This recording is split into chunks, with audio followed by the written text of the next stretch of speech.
우리 아이들과 함께 예배드리는 것도 참 좋은 것 같아요. 그렇죠? 우리 아이들이 많다는 건 참 좋은 것 같습니다. 하나님 말씀 같이 나누겠습니다. 하나님 말씀은 요한일서 2장 12절에서부터 17절까지의 말씀입니다. 요한일서 2장 12절에서 17절입니다. 자녀들아, 내가 너희에게 쓰는 것은 너희 죄가 그의 이름으로 말미암아 사함을 받았음이요. 아비들아, 내가 너희에게 쓰는 것은 너희가 태초부터 계신 이를 알았음이요. 청년들아, 내가 너희에게 쓰는 것은 너희가 악한 자를 이기었음이라. 아이들아, 내가 너희에게 쓴 것은 너희가 아버지를 알았음이요. 아비들아, 내가 너희에게 쓴 것은 너희가 태초부터 계신 이를 알았음이요. 청년들아, 내가 너희에게 쓴 것은 너희가 강하고 하나님의 말씀이 너희 안에 거하시며 너희가 흉악한 자를 이기었음이라. 이 세상이나 세상에 있는 것들을 사랑하지 말라. 누구든지 세상을 사랑하면 아버지의 사랑이 그 안에 있지 아니하니, 이는 세상에 있는 모든 것이 육신의 정욕과 안목의 정욕과 이생의 자랑이니 다 아버지께로부터 온 것이 아니요 세상으로부터 온 것이라. 이 세상도 그 정욕도 지나가되 오직 하나님의 뜻을 행하는 자는 영원히 거하느니라. 아멘. 우리 모두는 다 죽습니다. 사람이 죽는다 하는 것은 아주 자명한 일입니다. 근데 우리는 이 죽음에 대해서 이야기하는 것을 좋아하지 않습니다. 왜냐하면 죽음 그러면 대부분 사람들이 어둡다 이런 생각들을 하기 때문입니다. 아마 특별히 우리 동양적인 사고를 가지신 우리는 죽음 그러면 이 시커먼 옷을 입은 저승사자가 우리를 데려가는 그런 이미지를 가지고 있기 때문에 이 죽음에 대해서 이야기하는 것도, 죽음 생각하는 것을 그렇게 별로 좋아하지 않습니다. 인생이라는 것을 이렇게 가만히 이렇게 돌아보면 우리가 태어납니다. 그리고 나이가 들면 학교를 가지요. 유치원도 가고 초등학교도 가고 이렇게 학교를 가고 나면 졸업을 합니다. 그러면 또 직장 생활을 하고 그러다가 결혼을 하고 또 자녀를 가지고 그렇게 또 일을 하다가 또 다른 자녀를 낳고 그리고 또 은퇴를 하고 그러고 나면 이제 죽음을 맞이하지 않습니까? 근데 이런 모든 일들은 우리가 참 많은 준비를 합니다. 우리가 탄생할 때도 사실은 본인은 안 하지만 저 주변에서 많은 사람들이 준비를 해서 탄생이 시작이 되어집니다. 그리고 학교를 갈 때도 또 졸업을 할 때도 또 직장을 가질 때도 결혼을 할 때도 은퇴를 할 때도 우리는 참 많은 것들을 준비를 하면서 우리 인생의 그 다음 스테이지를 이렇게 준비해 갑니다. 그런데 사실은 인생의 마지막 단계인 죽음, 이건 그렇게 많이 준비하지도 않을 뿐만 아니라 막상 이야기하는 것도 그렇게 좋아하지 않습니다.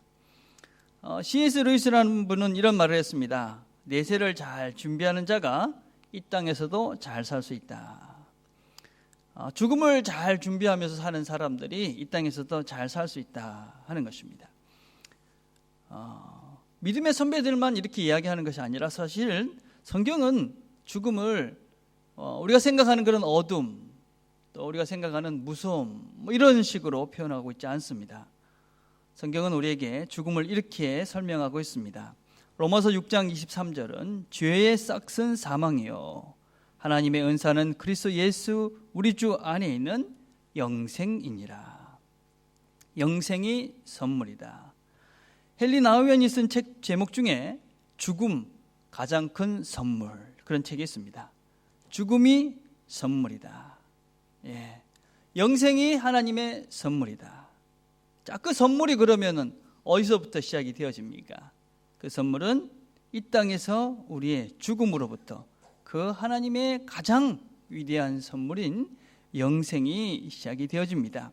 그래서 죽음은 더 이상 우리에게는 어둠과 두려움과 공포의 마지막이 아니라 우리에게 영생으로 시작되는 새로운 문의, 새로운 통로가 됩니다. 우리는 이 두 간격 사이의 차이를 분명히 좀 잘 알고 사실은 우리가 믿음 생활을 해야 합니다. 죄의 싹은 죽음입니다. 사단은 그것으로 우리 인생을 다 끝나게 만들고 그 마지막을 두려움으로 마치려고 합니다. 그러나 하나님은 그것을 거기서 끝나게 하지 않습니다. 하나님은 그것을 새로운 영원한 생명의 세계로 우리를 이끌어 주십니다. 근데 우리가 신앙생활을 이렇게 하면서도 왜 그러면 이 죽음을 그렇게 어둠, 두려움 이렇게 경험하게 되는가? 그건 우리 삶 속에서 우리의 삶이 어둠 속에 있기 때문에 그렇습니다. 우리는 계속적으로 살펴보고 있는 것이 지난주도 그랬죠. 어둠, 미움, 죄, 죽음 이건 다 같은 것입니다. 우리 마음속에 미움이 싹트기 시작하면 어둠이 시작이 되어집니다. 어둠이 시작되면 어떻게 됩니까? 눈이 멀고 죄를 짓습니다. 그럼 그 어둠 속에 죄를 지으니까 죽음은 두려운 것이고 끝으로 마무리를 지고 맙니다. 그러나 우리는 그런 존재들이 아닌 것이지요. 우리는 빛이 비추어진 존재들입니다. 그래서 사랑을 하게 되죠. 하나님 말씀을 지키게 됩니다. 그러면 우리가 생명을 누리는 것이죠. 생명. 자, 우리 마음에 어떤 빛을 비추고 사느냐에 따라서 사실은 우리는 이 우리의 삶 속에서 어둠으로 죽음을 생각하는가 아니면 새로운 광명으로 우리의 죽음을 시작하게 되는가의 차이가 분명히 있다 하는 것입니다. 자, 우리 마음속에 어떤 빛을 비추고 있는가? 만약에 어둠으로, 미움으로 가득 차 있는 사람이 그 사람이 과연 그 영원한 그런 영원한 빛에 대한 그것에 대한 소망을 가질 수 있는가? 그렇지 못한 것이죠. 그렇죠? 우리가 서로 사랑하게 되면 그게 빛이 돼서 우리 마음속을 비추기에 우리는 바른 길을 가며 진리의 길을 가며 영생의 길을 걸어갈 수 있습니다. 근데 우리가 미워하면 우리 마음속에 어둠으로 가득 채워지는 것이지요. 그러면 우리는 그 길을 가지 못하니까 방황하게 되고 그렇죠? 죄 짓게 되고 그러니까 결국 죽음으로 우리 인생을 마무리하게 되는 것입니다. 우리 자신은 어떤 존재입니까? 그런데 우리가 누군지를 먼저 명심해야 되겠죠. 우리 누굽니까? 2장 8절에 이렇게 말합니다. 참 빛이 벌써 비침이니라. 참빛, 영원한 빛이고 그렇죠? 우리에게 참빛이 되신 그 그리스도의 사랑의 빛이 우리에게 이미 비쳤기 때문에 우리 더 이상 어둠 속에서 헤맬 필요가 없다는 것입니다. 미움 속에서 헤매면서 그 죽음의 길, 공포의 길을 걸어갈 이유가 없다는 것입니다. 우리는 그 그리스도의 빛이 우리 안에 비추어졌기 때문에 우리는 그 빛으로 주님의 그 사랑의 빛으로 사람들을 비추며 우리의 마음 속에 그런 빛된 걸음들을 주님께서 원하시는 그 길을 걸어가는 것이죠. 그러면 우리가 그 끝이 죽음이 끝이 아니고 그 다음에 있는 영원한 하나님의 영원한 그 빛의 나라로 우리가 들어갈 수 있고 그것을 여기서 우리가 믿고 그 길을 걸어갈 수 있게 되는 것이지요. 자, 그래서 우리의 이 땅의 마지막 그것은 영생이다. 예. 자, 오늘 우리가 읽은 본문은 똑같은 얘기를 다르게 표현하고 있는 것입니다. 2장 12절 자녀들아 내가 너에게 쓰는 것은 너희 죄가 그의 이름으로 말미암아 사함을 받았으며. 자, 우리가 그동안은 눈이 멀어서 어둠 속에 있었기 때문에 죄를 짓고 그래서 우리가 두려움 속에 있었습니다. 그런데 이제 우리가 그리스도의 빛이 우리 안에 비추고 또 우리가 하나님의 사랑을 알았기 때문에 주님께서 우리에게 말씀하시는 거 이제 너희들은 더 이상 그 죄, 어둠, 두려움 속에 살 존재가 아니라 이제는 새로운 존재로 새로운 삶을 시작할 수 있는 존재가 되었다 하는 말입니다. 그래서 빛의 자녀가 됐다. 이제 너희들이 죄가 용서받았다. 새로운 시작을 할 수 있다. 그것이 다 똑같은 말인 것이죠. 그렇죠? 그래서 우리는 이제는 더 이상 죽음을 그냥 두려움, 공포, 어둠으로 끝내는 존재들이 아니라 이제는 죄에 대해서 그렇죠? 그동안의 어둠의 것들을 다 하나님이 다 사해 주셨기 때문에 이제는 빛된 길을 걸으며 사랑하면서 진리의 길, 영생의 길을 우리가 이제 걸어가는 것이죠. 그렇죠? 자, 그런데 이 길을 걸어가는 데 있어서 우리가 이제 쉽지 않은 것이죠. 예. 우리가 이 땅을 살아가기 때문에 여전히 우리에게는 그 길을 걸어가는 데 방해가 되는 여러 가지 문제들을 우리가 부딪히게 되는 것입니다. 그래서 그것들을 우리가 싸워가야 되는 것이죠. 예.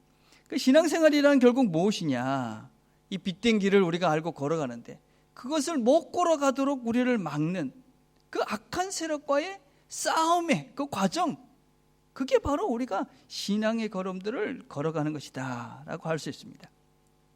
오늘 우리가 읽은 본문을 보면 뭔가 이렇게 갈팡질팡하면서 뭐 똑같은 말이 반복되는 것 같기도 하고 막 그렇습니다. 근데 오늘 읽은 본문에는 등장하는 그런 사람이 세 종류입니다.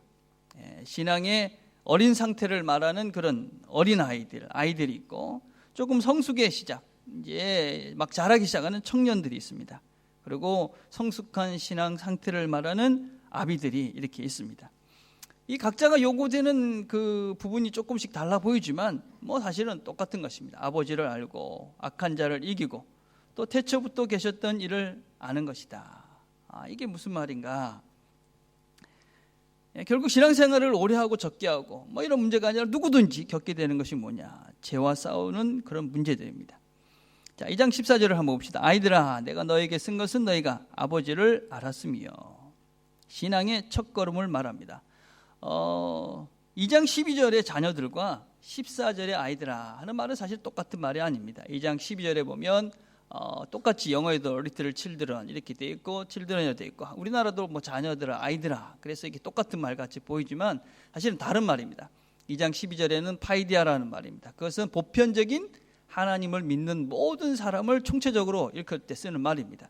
그렇지만 2장 14절에 이야기하는 저 아이들은 테크니아라는 말로 아주 어린 아이들을 이야기합니다. 아기 같은.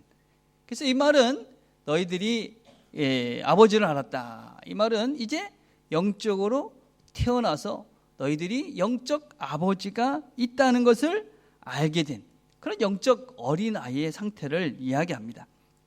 내가 육신의 아버지만 있는 것이 아니라 내 영혼의 아버지가 계시는구나.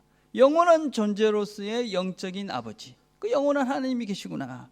이것을 인지하는 것, 이것을 깨달은 것, 이것이 바로 이제 어린아이의 상태를 이야기합니다. 영적인 탄생이다, 이렇게 얘기할 수 있죠, 그렇죠? 우리는 다 이런 그 탄생에 대한 깨달음도 있어야 됩니다. 내 인생에 있어서 내가 육적인 아버지도 있지만 나에게는 영적인 영원한 나의 아버지가 계시는구나. 이걸 이제 깨달아야지 이제 신앙생활을 시작하는 겁니다.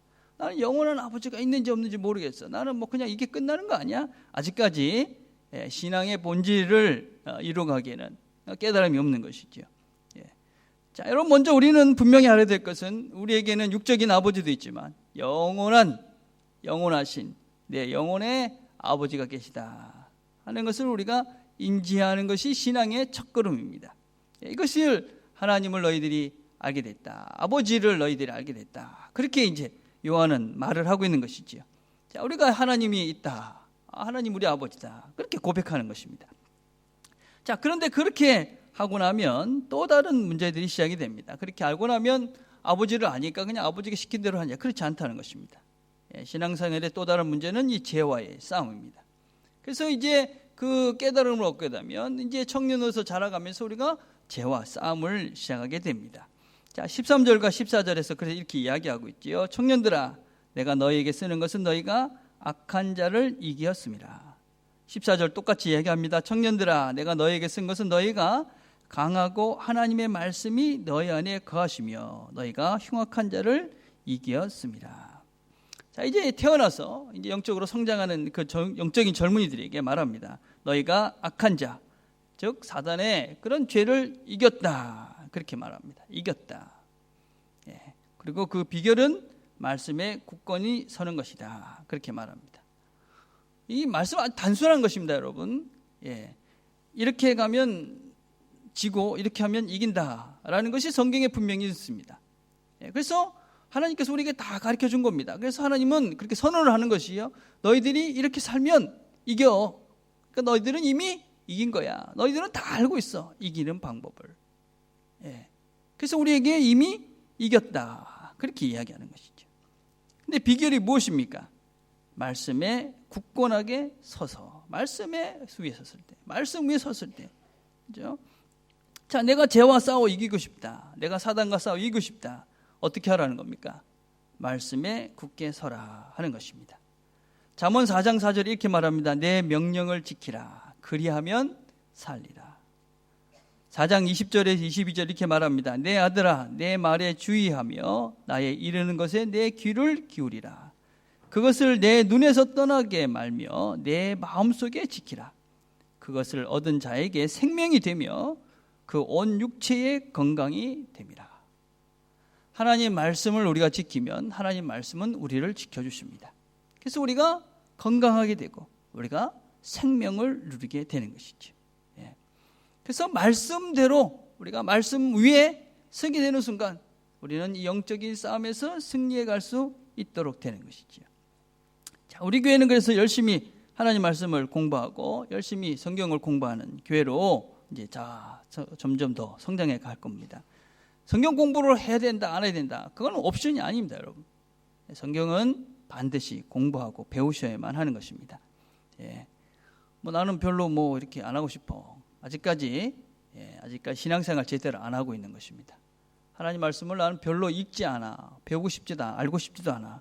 그럼 아직까지 신앙생활을 하고 있지 않는 것입니다. 이 사람은 자기 자신이 정말 영적으로 거듭났는지, 또 하나님을 정말 내가 이렇게 알고 있는지, 또 하나님의 뜻대로 살고 싶은지, 또 내가 죄와 싸워 이기고 싶은지, 이런 본질적인 고민들을 해보셔야 됩니다. 내가 교회에 와서 앉아있는다고 여러분들이 신앙생활을 하고 있다고 하시는 것은 착각입니다.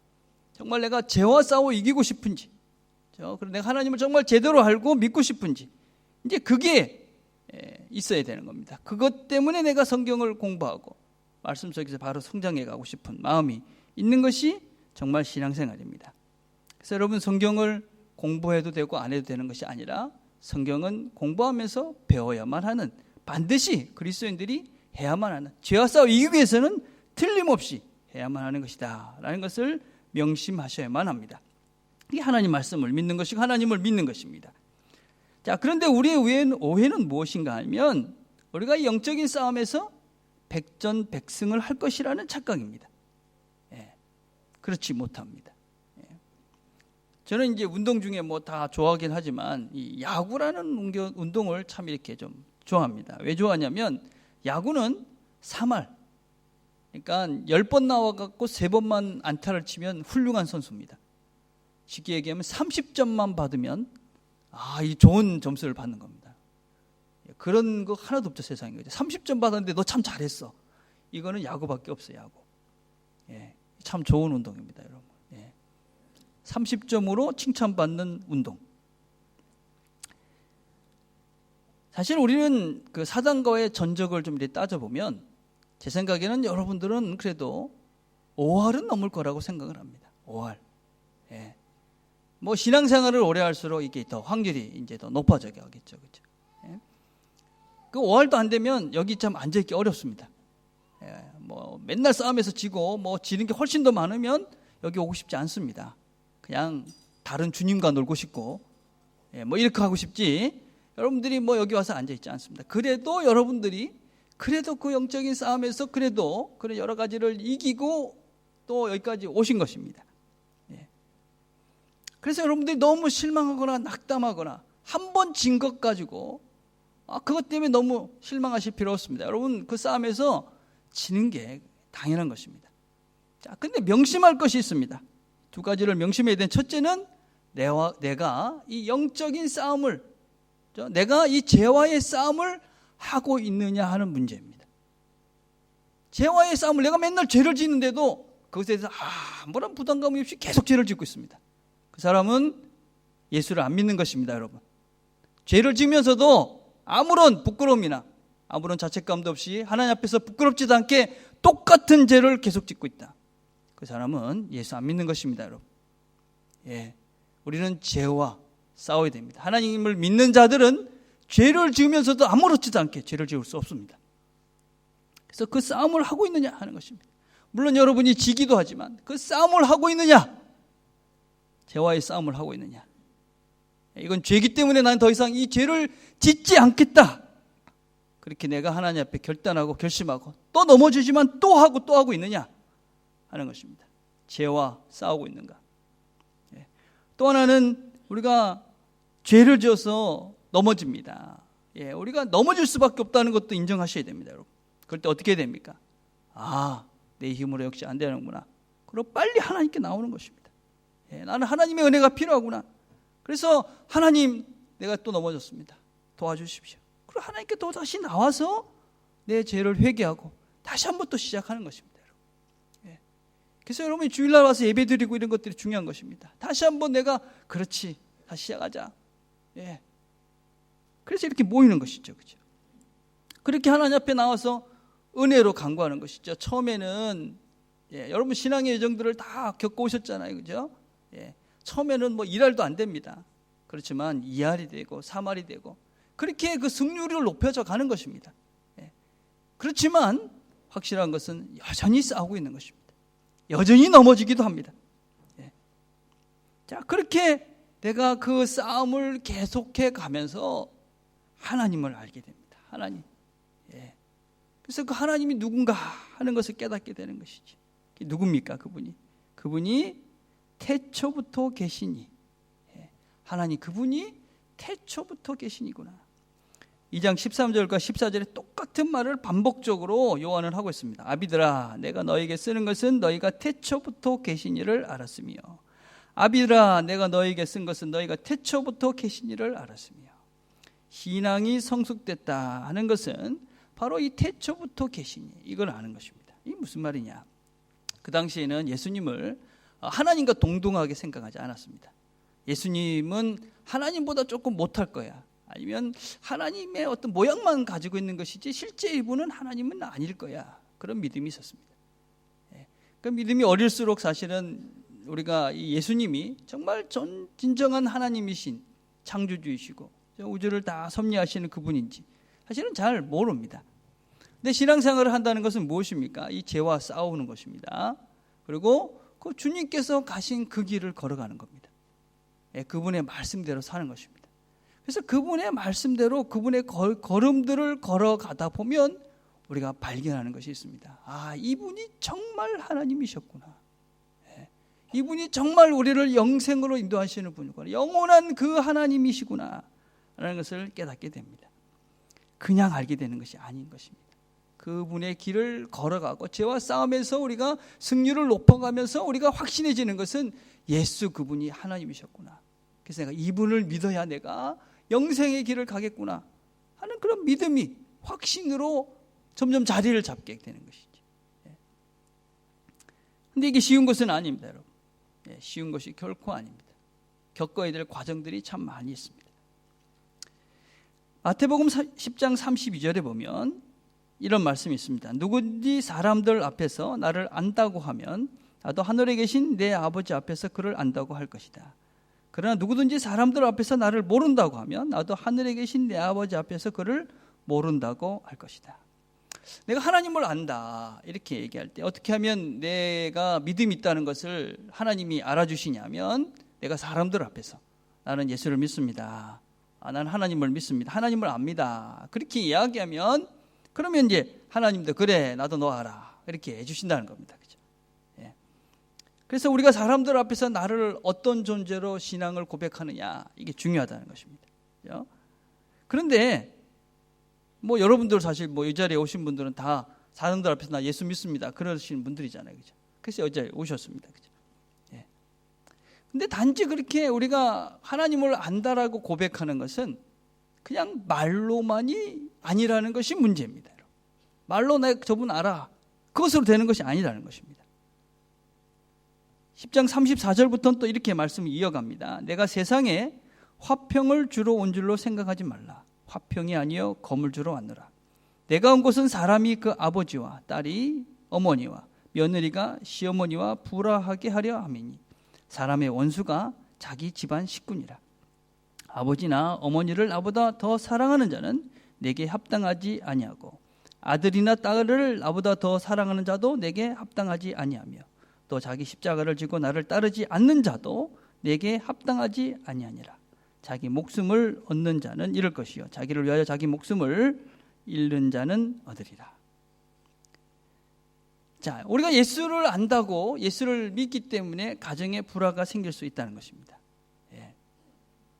부모보다 자녀보다 하나님을 더 사랑해야 된다는 것입니다. 주님이 주신 십자가를 지고 그렇게 따라가는 것이 예수를 아는 자들의 삶이다라는 것입니다. 자, 그것을 어떻게 우리가 삶 속에서 확인해 갈 수 있느냐? 내가 정말 예수 믿는가? 어떻게 내가 예수를 아는가? 하나님을 어떻게 아는가를 어떻게 내가 확신하고 인지해 갈 수 있느냐? 만약에 제가 자녀 때문에 예수를 믿는다면 아마 자녀를 위해서 하나님을 모른다고 할 수 있을 것입니다.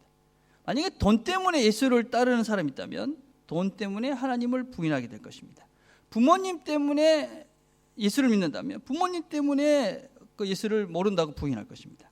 명예를 위해서 내가 예수를 믿는다면 명예 때문에 예수님을 모른다고 할 것입니다.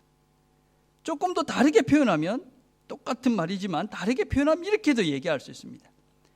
우리가 자녀를 하나님보다 더 사랑하면 자녀 때문에 하나님의 말씀에 순종하지 않을 수 있습니다.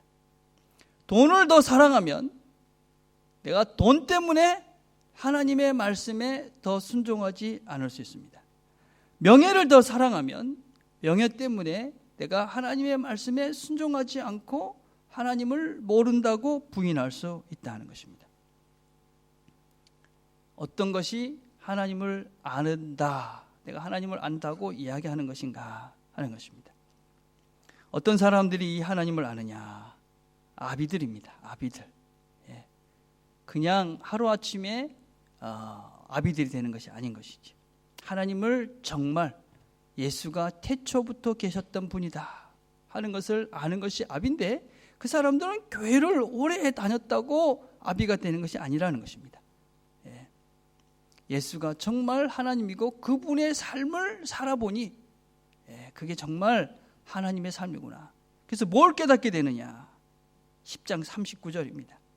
자기 목숨을 얻는 자는 잃을 것이요 나를 위하여 자기 목숨을 잃는 자는 얻으리라. 이 말이 이해가 됩니다. 내가 신앙생활을 하면 할수록요, 우리가 깨달아야 될 게 뭐냐면 내가 죽는 것입니다. 내가 죽어야 되겠구나. 내가 죽어야 하나님께서 새로운 생명을 시작하는구나. 그래서 내가 죽는 것이 기꺼이 기쁨이 되는, 그게 이제 성숙한 신앙입니다. 얼마나 내가 잘 죽느냐. 그렇게 될 때 우리가 신앙이 성숙된 아비의 존재가 되는 것입니다. 그건 삶 속에서 우리가 죽어보면, 그렇죠? 주님께서 왜 죽으셨는가 이해가 안 됩니다. 아니 십자가에서 왜 그렇게 죽으셨지? 내가 죽어보면 죽으니까 새로운 삶이 시작되는구나. 죽는 그곳에서 영원한 생명이 시작되는구나. 그걸 깨닫게 되는 것이죠. 이제 신앙의 아비가 되는 것입니다. 여러분 쉽지 않습니다. 그죠? 쉽지 않죠. 그죠? 내가 죽는 것이 더 좋다, 이걸 깨닫는 것이 쉽지가 않습니다. 그죠? 왜 그렇습니까? 여러분, 그래 내가 죽어야지, 그런 생각을 하는 분들이 많이 있을 것입니다. 그죠? 여러분 신앙생활 하면서 이제 다 그런 경험도 있지 않습니까? 그죠? 그런데도 잘 안 됩니다. 왜 안 됩니까? 왜냐하면 우리가 이 땅에서 삶을 살기 때문에 그렇습니다. 이 세상을 사랑하기 때문에 그렇죠. 15절과 16절을 봅시다. 이 세상이나 세상에 있는 것들을 사랑하지 말라. 누구든지 세상을 사랑하면 아버지의 사랑이 그 안에 있지 아니하니, 이는 세상에 있는 모든 것이 육신의 정욕과 안목의 정욕과 이상의 자랑이니 다 아버지께로부터 온 것이 아니요 세상으로부터 온 것이라. 세상을 사랑하기 때문에 내가 못 죽는 것이지. 세상을 사랑하기 때문에. 여러분 하나님도 세상을 사랑하셨습니다. 그죠? 요한복음 3장 16절 다 아시죠? 그죠? 하나님이 이처럼 세상을 사랑하사 독생자를 주셨죠. 그죠? 주님이 우리에게 하나님께서 보여준 사랑은 내어주시는 사랑이죠. 독생자를 가장 소중한 것을 주는 사랑이에요. 근데 우리가 이 세상에서 하는 사랑은 어떤 사랑이라고 말하는 것입니까? 육신의 정욕과 안목의 정욕과 이생의 자랑입니다. 우리의 세상을 사랑하는 그것은 이 썩어질 육신, 이것을 위한 그런 사랑이라는 것입니다. 욕심입니다. 욕심, 그죠? 욕심. 결국 우리의 욕심이라는 것입니다. 육신의 정욕, 안목의 정욕, 이생의 자랑, 이런 것들 다 우리의 내면의 문제다 하는 것입니다.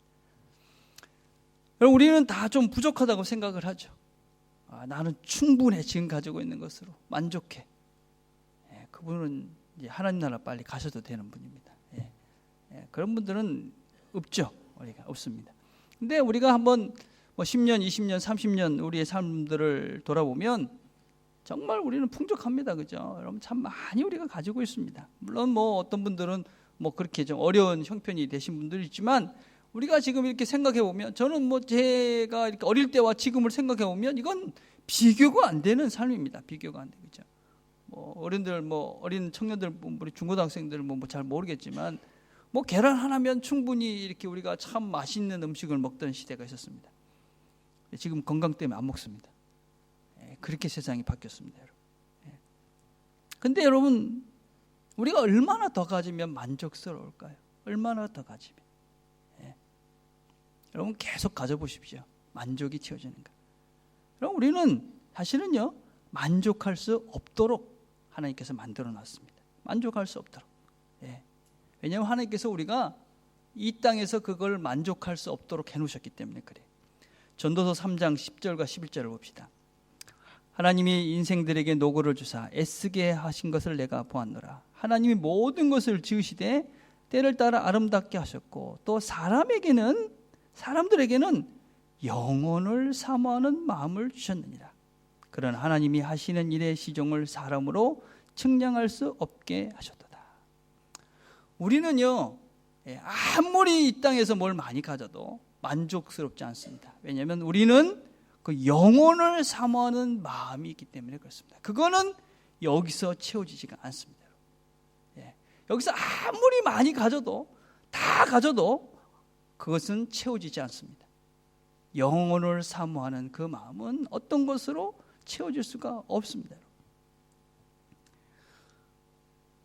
저희들이 미국 가가지고 이제 있으면서 이제 조그만 기숙사에 있었습니다. 방 한 칸 뭐 이렇게 있었는데 거기 뭐 식탁도 없었습니다. 책상도 없었고 침대도 없었고 밥 그냥 밥그릇 2개에다가 이렇게 먹고 살았습니다. 전혀 불만이 없었습니다. 거기 뭐 그거 없는 것 때문에 야 나는 왜 이렇게 살아 뭐 이러지 않았습니다. 여러분. 와 나는 침대도 없어 뭐 그렇지 않았습니다. 여러분. 전혀 거기서 있으면서 뭐 불편하거나 뭐 불만스럽거나 그렇지 않았습니다. 근데 진짜 불편한 생활을 했어요. 그죠? 여러분 생각 밥그릇 없어서 뭐 이렇게 몇 명이 오면은 뭐 이렇게 뚜껑에다 같이 먹고 뭐 상이 없어서 이렇게 신문지 깔아놓고 이렇게 앉아서 밥 먹고 뭐 그렇게 생활하고 침대 없어가지고 그냥 매트리스 하나 이렇게 깔아놓고 둘이 자고 뭐 그랬어요. 거울 뭐 요만한 거 하나 사가지고 뭐 이렇게 살았거든요. 근데 전혀 저희들이 거기서 말이 없다고 나는 비참해. 난 초라해. 난 왜 이런 인생인가? 그런 적 없었습니다. 왜 그렇습니까? 그 우리 집 아니니까. 내 영원한 집이 아니니까. 난 우리 집이 있으니까. 별로 불만스럽지 않았습니다. 우리의 속사람 속에 영혼을 사모하는 마음을 주셨기에 우리의 영원한 본향에 대한 우리 집에 대한 영원한 내 집에 대한 사모한 마음을 주셨기 때문에 우리는 이 땅의 것으로 채워지지 않습니다. 여러분 우리의 내면의 상태를 우리가 정말 추구하고 우리가 채워야 될 그 내용을 바꾸셔야만 합니다. 여러분 세상에 이 좋은 것으로 채우려고 아무리 해보십시오. 안 됩니다. 포기하십시오. 빨리 포기하십시오. 불평이 올라오고 욕심이 올라오고 또 뭔가 더 가져야 되겠다는 그런 막 욕심이 들 때 여러분들이 하나님께서 나에게 영원한 집에 대한 소망을 영원한 집에 대한 마음을 새롭게 하시는구나. 그리고 그 욕심을 그 욕망을 하나님 나라에 대한 영원한 소망으로 바꿔가시길 바랍니다. 그 욕심의 그 빈자리를 하나님 나라에 대한 소망으로 채워가길 바랍니다. 그 욕심 죽습니다, 여러분. 욕심은 죽는 것입니다. 육신은 죽습니다, 여러분. 죽을 것에 그죠? 지나갈 것에 그것을 사랑하고 있으니까 거기에 모든 것들을 투자하고 있으니까 불안하고 두려운 것이지. 천국에 대한 소망을 가지려면 천국에 뭐 쌓아놓은 게 있어야지, 그죠? 그 하나님이네, 뭐 좀 가면 줄 건데 이러고 뭐 소망이 생기지요. 그죠? 뭐 쌓아놓은 게 아무것도 없는 거예요, 그죠? 맨날 이 땅의 것들을 좋아해서 그죠? 죽을 것 뭐 맨날 어떻게 예쁘게 어떻게 맛있게 뭐 맨날 이러다가 여기서 살다가 죽으면 천국 가야지. 그러니까 뭐 막막하죠. 가봤자 아무것도 없을 것 같으니까 두려운 것이죠. 겁이 나는 것이지. 여러분 우리의 이런 그 육신의 정욕은 안목의 정욕으로 발전합니다. 마음이 생기면 이제 눈에 보는 것들이 더 욕심이 생기게 되죠. 자꾸만 우리가 어떻게 됩니까? 눈에 보이는 것에 자꾸 마음을 뺏겨가는 것이죠. 여러분, 내가 눈에 보이는 것을 자꾸 추구해 가도록 내 마음이 움직여가고 있다. 그러면 내 내면을 잘 보셔야 됩니다. 내가 지금 어떤 상태인가. 그리고 그것은 바로 이생의 자랑으로 이어져 갑니다. 이런 모든 것들은 다 세상으로부터 온 것이고 하나님의 사랑이 없기 때문에 그렇습니다. 여러분, 신앙생활이라는 것은 눈에 보이는 것을 추구하는 것이 아닙니다. 신앙생활은 눈에 보이지 않는 세계를 추구하는 것입니다. 영원한 나라를 추구하는 것입니다. 저는 요새 젊은이들 중에 이 SNS를 보면 걱정스러운 면들이 참 많습니다. 이렇게 뭐 애들을 이렇게 올리는 거 보면 나는 어디 여행 가서 뭘 맛있는 걸 먹었어 뭐 이러면서 막 이렇게 그 광고를 합니다. 그렇죠? 나 행복해. 나 좀 봐줘. 안 행복하니까 그런 거죠. 그죠? 진짜 행복하면 그럴 필요가 없어요. 그죠? 뭔가 누군가 내 행복하다는 것 좀 알아줬으면 좋겠어요. 이 뭐예요? 그건 안 행복한 거죠. 그죠? 참 안타까워요. 그죠? 특별히 그리스도인들이, 예수를 믿는 사람들이 나 이렇게 세상적으로 잘 놀고 있어. 응? 내 세상적으로 이렇게 잘 먹고 잘 살고 있어. 뭐 그런 자랑을 하려고 좀 안타까운 것이죠. 그죠? 근데 또 다른 문제는 뭡니까? 그런 거 보고 내 마음이 허전한 겁니다. 난 뭐지? 물론 우리가 사람이니까 그런저런 마음이 들 수 있죠. 그렇죠? 그러나 우리가 좀 더 본질적인 신앙인의 본질의 내 내면을 볼 수 있어야 됩니다. 정말 부러워할 사람을 부러워해야 합니다. 이 법정 스님이 쓴 아름다운 만물이 이런 책에 보면 이런 말이 있습니다. 누더기 한 벌로만 평생을 지냈다는 옛 수행자의 그런 저력이 부럽고 부럽다. 그러니까 이 스님이 옷 한 벌 이렇게 입고 있는 사람, 그 사람 보면서 참 부럽다. 아이 참 훌륭하신 것입니다. 예수도 안 믿는 사람이 이런 생각을 하더라고요.